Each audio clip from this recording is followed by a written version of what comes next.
Last வீக்ல இருந்து பார்த்தீங்கன்னா, ஹாட்ஸ்டார்ல பிரதர்ஸ் அண்ட் சிஸ்டர்ஸ் அப்படின்னு சொல்லிட்டு புதுசா ஒரு வெப் சீரிஸ் ஸ்டார்ட் பண்ணியிருக்காங்க. இது பார்த்தீங்கன்னா, உங்களுக்கு வெட்னஸ்டே 4 எபிசோட்ஸ் வருது. போன வாரம் கொஞ்சம் ஒரு மாரி ஸ்லோவா, டல்லா ஸ்டார்ட் ஆனாலும், இந்த வாரம் வந்த 4 எபிசோடுமே எனக்கு ரொம்ப பிடிச்சிருந்தது. சரி ஓகே வாங்க எபிசோட் 5 ஸ்டார்ட்டிங்ல இருந்து ரிவ்யூ பண்ணிடலாமா? போன வாரம் பார்த்தீங்கன்னா, நம்ம சண்முகம் வந்து கிரிஜாட்ட வீடியோ கால்ல பேசிப்பாரு. அண்ட் கரெக்ட்டா அவரோட ஒய்ஃப் மலர் வந்து உள்ள என்டர் ஆவாங்க. அதோட முடிச்சிருப்பாங்க இல்லையா? அவ்வளோ சஸ்பென்ஸா முடிச்சப்போவே நான் நினைச்சேன், உள்ள வந்து சப்புன்னு ஒண்ணுமே நடக்காதுடான்னு. அதே மாரி மலர் உள்ள வராங்க. இவர் எப்படியோ சமாளிச்சிட்டாரு. ஃப்ரைடே அதுவுமா என்ன நான்வெஜ் சாப்பிட்டுட்டு இருக்கீங்க அப்படின்னு கேட்டதுக்கும் பாத்தீங்கன்னா ஃப்ரெண்டு கொடுத்து விட்டாரு அப்படிங்கிற மாதிரி எதையோ ஒன்று சொல்லி விட்டுறாருங்க. ஸோ இப்போ என்ன மேட்டர் அப்படின்னு பாத்தீங்கன்னா மலரோட அண்ணன் வந்திருக்காரு. சண்முகமோட பொண்ணு ஜெயஸ்ரீ இருக்காங்க இல்லையா? ஸோ அவங்களோட கல்யாண விஷயமா பேசுறதுக்காக அவர் வந்திருக்காரு. சொந்தம் விட்டு போயிடக்கூடாது அப்படின்ற மாதிரி. பையன் என்ன படிச்சிருக்கான் அப்படின்னு கேட்கிறப்போ +2 முடிச்சுட்டு பிசினஸ் பண்ணிட்டு இருக்கான் அப்படின்னு சொன்னோன்னே என் பொண்ணு என்ன படிச்சிருக்கான்னு தெரியுமா? இது எப்படி மேட்ச் ஆகும்? அதெல்லாம் வாய்ப்பே கிடையாது. பொண்ணுக்கு கரெக்டான மாப்பிள்ளை தான் பார்ப்பேன். அதுவும் இல்லாம பொண்ணுக்கு அது ரொம்பவே பிடிச்சிருக்கணும் அப்படிங்கிற மாதிரி அவர் வந்து சொல்லிடுறாரு. ஸோ இந்த சண்முகம் பாத்தீங்கன்னா இந்த கிரிஜா அப்படிங்கிற அந்த ஒரு விஷயத்தை தவிர பசங்க கிட்டலாம் வந்து எப்பவுமே ரொம்ப கரெக்டா நடந்துக்கிற மாதிரி காட்டுறாங்க.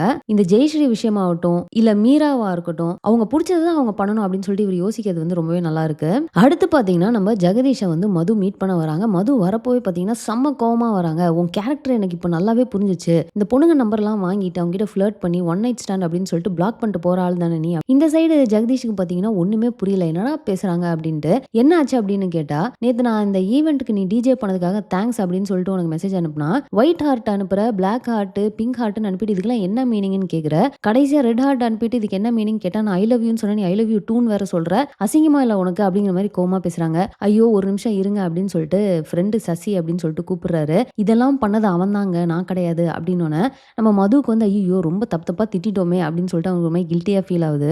அவங்களும் ஒரு 4-5 வாட்டி சாரின்றாங்க. அதுக்கப்புறம் தான் வந்து ஜெகதீஷ் சொல்றாரு, நான் ரொம்ப ஷை டைப்புங்க, எனக்கு இந்த மாதிரிலாம் பேச வராது, அவன் தான் இந்த வேலையெல்லாம் பார்த்தது. திரும்ப இவங்க வந்து சாரி சொல்லிட்டு சரி ஓகே இதை வந்து நான் சரி பண்றதுக்காக நம்ம வந்து ஒரு காஃபி போலாம் அப்படிங்கிற மாதிரி சொல்லிட்டு அங்க வந்து போறாங்க. நெக்ஸ்ட் பாத்தீங்கன்னா நம்ம ஜெயஸ்ரீ வந்து கவுன்சிலிங் அட்டன் பண்ணிட்டு இருக்காங்க. ஸோ நீங்க லாஸ்ட் வீக் 4 எபிசோட் பார்த்திருந்தீங்கன்னா நல்லாவே தெரிஞ்சிருக்கும். ஜெயஸ்ரீ வந்து மனோஜ் அப்படின்ற ஒருத்தர் வந்து லவ் பண்ணிட்டு லிவின்ல இருந்திருப்பாங்க. பட் அவர் வந்து ரொம்ப செல்ஃபிஷா இவங்களை அப்படியே கட் ஆஃப் பண்ணிட்டு அப்ஸ்காண்ட் ஆயிருவாரு. ஒரு கல்யாணம் வீட்டுல பொண்ணு பார்த்துட்டாங்க அப்படின்னு சொல்லிட்டு அவர் பாட்டுக்கு போயிருவாரு. ஸோ அந்த டிப்ரெஷன்ல இவங்க இருக்கிறாங்க அப்படிங்கிறதுக்காக இவங்க கவுன்சிலிங் அட்டன் பண்ணிருக்காங்க. ஸோ கவுன்சிலிங் முடிச்சுட்டு வெளியே வந்ததுக்கு அப்புறம் பாத்தீங்கன்னா அங்க வந்து ஹரிணி வைட்டாங்க. என்ன ஆச்சு சொல்லு அப்படின்னா, இல்ல அதெல்லாம் கான்ஃபிடென்ஷியல் அப்படின்னா அதெல்லாம் சிஸ்டர்கிட்ட சொல்லலாம், நீ சொல்லு அப்படின்னு சொல்றாங்க. தனியா இருக்காத, எல்லாத்தையும் பேசி ஏதாவது ஜேர்னல் எழுது அப்படிங்கிற மாதிரி சொன்னாங்க அப்படின்னு சொல்றப்போ, நீ வந்து வேற யாரையாவது பேசாம லவ் பண்ணு அப்படின்னு மாதிரி ஹரிணி சொல்றாங்க. என்ன பேசுற நீ அப்படின்னா, இந்த காலத்துல பாத்தீங்கன்னா ரிலேஷன்ஷிப் சிச்சுவேஷன்ஷிப்னு அந்த லிஸ்ட் ஒன்று போடுறாங்க தெரியுமா? இப்பெல்லாம் எந்த படத்துல வெப் சீரிஸ்ல பார்த்தாலும் இந்த காலத்துல அப்படின்னாலே உடனே இந்த ரிலேஷன்ஷிப் சிச்சுவேஷன்ஷிப்னு ஆரம்பிச்சு கடைசி வரைக்கும் போய் ஃபுல்லா சொல்லி முடிப்பாங்க இல்லையா? ஸோ அந்த மாதிரி ஒரு பெரிய லிஸ்ட்டை போட்டு முடிக்கிறாங்க. உண்மையிலேயே இதெல்லாம் போர் அடிக்குதுங்க. இந்த ஸ்டேட்மெண்ட்டை கொஞ்சம் மாத்தினா நல்லா இருக்கும். ஒருத்தன் விட்டு போயிட்டான் அப்படின்னா நீ வந்து இப்படி உட்காந்து ஃபீல் பண்ணிருக்க கூடாது. அடுத்து என்ன அப்படிங்கிறத பார்க்கணும். நான்லாம் ஒரு பையனுக்காக அழுகுறத விட எனக்காக சிரிக்கிறத தான் நான் பார்ப்பேன் அப்படின்னு சொல்லிட்டு ஆனா ஒரு சூப்பரான ஒரு பாயிண்ட் ஒன்று சொல்லியிருப்பாங்க. டேட்டிங்க்கு போ அப்படின்னு சொல்றப்போ நான் லவ்லாம் இப்போ எனக்கு வேணாம், எனக்கு இப்போதைக்கு ஃபர்ஸ்ட் ஒரு வேலை வேணும், நான் வேலையை தேடுறேன், அதுக்கப்புறமா இதெல்லாம் பார்த்துக்கலாம் அப்படிங்கிற மாதிரி ரொம்ப தெளிவாக அவங்களும் ஒரு பதில் சொல்லிடுறாங்க. நெக்ஸ்ட் பார்த்தீங்கன்னா நம்ம அஸ்வின் அண்ட் மீரா, எனக்கு இவங்களை பார்க்குறப்போ ஐயோ சரியான டாக்ஸிக்கான ஒரு இப்போதைக்கு ஃப்ரெண்ட்ஸாக தான் இருக்கிறாங்க. But what ever it is அந்த டாக்ஸிக்கான ஒரு ரிலேஷன்ஷிப்பை வந்து பார்க்குறப்போவே அவ்வளோ இதுவாக இருக்குது. ஸோ அந்த அஸ்வின் அப்படிங்கிற கேரக்டரை செம்மையாக டிசைன் பண்ணியிருக்காங்க. அதுவும் அந்த அஸ்வின்ற கேரக்டர் ப்ளே பண்ணுறாரு தெரியுமா? பர்ஃபெக்டாக ப்ளே பண்ணுறாருங்க. பார்த்தாலே எரிச்சல் வர அளவுக்கு வந்து அவர் சூப்பராக பெர்ஃபார்ம் பண்ணுறாரு. ஸோ இந்த வாட்டி என்ன நடக்குது அப்படின்னு பார்த்தீங்கன்னா, ட்ரெஸ் வாங்குறதுக்காக போகிறாங்க. அவர் வந்து நிறைய செலக்ட் பண்ணிட்டே இருக்கிறாரு. அவருக்கு ஃபர்ஸ்ட் ஷர்ட் பார்க்குறாரு. மீரா ஏதோ ஒரு ஷர்ட் எடுத்து கொடுக்குறப்போ, என்னது இது அசிங்கமாக கரும்பு வீட்டு கேர்டன் மாதிரி இருக்குது அப்படின்னு சொல்லிட்டு இவர் ஒன்று எடுத்துடுறாரு. சரி அடுத்து மீராவோட ட்ரெஸ்ஸையாவது அவங்கள செலக்ட் பண்ண விடுறாரான்னு பார்த்தா, அவங்க போட்டுட்டு வந்த ட்ரெஸ்ஸை பார்த்துட்டு ஐயோ இது என்னது, இது கல்யாணத்துக்கு போற ஜோக்கர் மாதிரி இருக்க, உனக்கு வந்து அடுத்தவங்களுக்கும் செலக்ட் பண்ண தெரியல, உனக்கும் செலக்ட் பண்ண தெரியல அப்படின்னு சொல்லிட்டு இவரே ஒன்று அப்படியே தூக்கி போட்டு இந்தா இது நல்லா இருக்கும், இதை போட்டுக்க அப்படிங்கிற மாதிரி அவர் சொல்லுவாரு. இவங்களும் வந்து சரி ஓகே அப்படின்ட்டு போயிருவாங்க. இது எந்த அளவுக்கு அப்படின்னு பார்த்தீங்கன்னா, அந்த கடையில இருக்கிறவங்களே வந்து என்னது இது அவன் சொல்றது எல்லாத்துக்கும் இவன் தலையாட்டிட்டே இருக்கா, அப்பா அப்படிங்கிற டாக்ஸிக்கா இருக்கு அப்படிங்கிற மாதிரி அவங்களே ஃபீல் பண்ற மாதிரி காட்டியிருப்பாங்க. ஸோ அது ரொம்ப நல்லா இருந்தது அந்த டச். நெக்ஸ்ட் பார்த்தீங்கன்னா நம்ம ஹரிணி அண்ட் சித்தார்த்துங்க, இது வந்து செமையா இருக்கு பார்க்கறதுக்கே. ஸோ நம்ம சித்தார்த் கேரக்டர் வந்து அவர் சூப்பரா ப்ளே பண்றாரு. நம்ம ஆல்ரெடி இந்த உப்பு புலிகாரம்ல அவர் பார்த்திருப்போம் இல்லையா? ஸோ இதுலயும் பார்த்தீங்கன்னா வந்து கிட்டத்தட்ட ஒரு அதே மாதிரியான ரோல் நல்லா இருக்கு. சித்தார்த் வந்து ஹரிணியை பார்த்துட்டு இன்னும் ஏன் லேட்டா வந்திருக்க அப்படின்லாம் கேட்கிறப்போ, என்ன பொண்ணு பார்க்க வந்தாங்க அப்படின்னு அவர் பயங்கரமா ஷாக் ஆயிடுறாரு. என்னது உன்னை எதுக்கு பார்க்க வந்தாங்க, உனக்கு தான் லவ்னாலே பிடிக்காதே, எனக்கு லவ் பிடிக்காது ஆனா கல்யாணம் பிடிக்கும்ல, ஐயோ அப்படியா அப்படின்னு சொல்லிட்டு அவர் அந்த இடத்துல ஷாக் ஆனது. அதுக்கப்புறமா வந்து இல்ல நான் நம்மள பையன் என்ன பண்றான் சொல்லு அப்படின்னு சொல்லிட்டு ஒரு கிராஸ் கொஸ்டின் கேட்டுட்டு அதுக்கப்புறம் கடைசியா சரி ஓகே அது ஒன்றும் இல்லை, அக்காவுக்கு வந்து உடம்பு சரியில்லை, அதுக்காக தான் டாக்டர்கிட்ட கூட்டு போயிட்டு வந்தேன் அப்படின்னு சொன்னதுக்கு அப்புறமா தான் நம்ம சித்தார்த்துக்கு பார்த்தீங்கன்னா உயிரே திரும்ப வரும். ஸோ அவர் வந்து ரொம்ப கியூட்டா வந்து பண்றாரு இந்த கேரக்டர.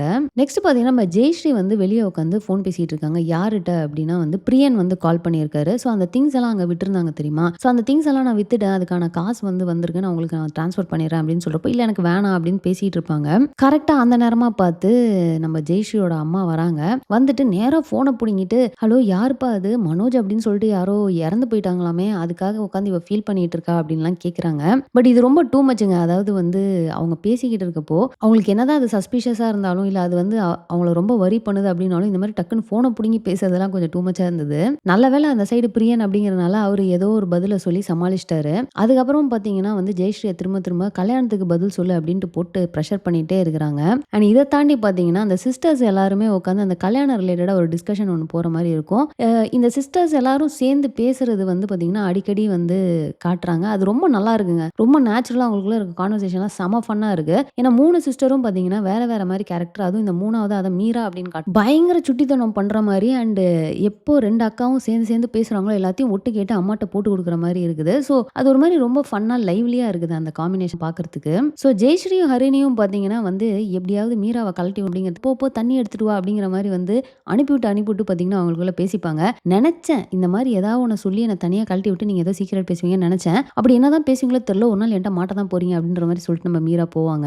நெக்ஸ்ட் பார்த்தீங்கன்னா வந்து கிரிஜா வந்து காட்டுறாங்க. அதாவது அவங்க வந்து வீடு ரெஜிஸ்ட்ரேஷன் பண்ண போறாங்களாம். ஸோ லாஸ்ட் வீக்கே பார்த்தீங்கன்னா ஒரு 80,000 என்னமோ வந்து வாங்கியிருப்பாங்க தெரியுமா? அது பத்தல இன்னொரு ஒரு 2 லேக்ஸ் வேணும் அப்படிங்கிற மாரிலாம் வந்து கேட்பாங்க. சரி வீடு பார்த்துக்கலாம் அப்படின்னு சொல்லிட்டு இவரு சொல்றாரு. நீங்க அந்த டைம் கிரிஜாவ நோட் பண்ணீங்கன்னா, ரொம்ப அண்டர்ஸ்டாண்டிங்கா சப்போர்ட்டிவா இருக்க மாரி பேசிட்டு இருப்பாங்க. சரி காசு இல்லன்னா ஒண்ணும் பிரச்சனை இல்ல. நம்ம அப்புறமா பண்ணிக்கலாம் ரெஜிஸ்ட்ரேஷன. நீங்க தானே வீடு வாங்கணும்னு சொன்னீங்க. இது ஒண்ணும் அவசரம் இல்ல அப்படின்னு சொல்லிட்டு, அந்த அளவுக்கு வந்து சப்போர்ட்டிவா பேசுறாங்க. எனக்கு அப்பவே வந்து ஒரு டவுட் வந்துகிட்டே இருக்குது. ஏன்னா வீடு யார் பேர்ல வாங்க போற அப்படின்னு கேட்டா, என் பேர்ல தான் அப்படின்னு சொல்லுவாங்க. பொண்ணு பேர்ல பண்ணிக்கலாமே அப்படிங்கிறப்போ, அது அப்புறமா பண்ணிக்கலாம் அப்படின்ட்டு. ஸோ இதுல என்னமோ ஒண்ணு தப்பா இருக்க மாரியே ஒரு ஃபீலிங் இருக்குது. அது நம்ம போக போக தான் நமக்கு தெரியும். ஸோ அவ்வளோதாங்க எபிசோட் 5ல வந்து எல்லாத்தையுமே நம்ம ரிவ்யூ பண்ணிட்டோம். அடுத்து எபிசோட் 6ல என்ன நடந்துச்சு அப்படிங்கிறத ரிவ்யூ பண்ணி நெக்ஸ்ட் ஒரு வீடியோ போடுறேன். மிஸ் பண்ணாம பாருங்க.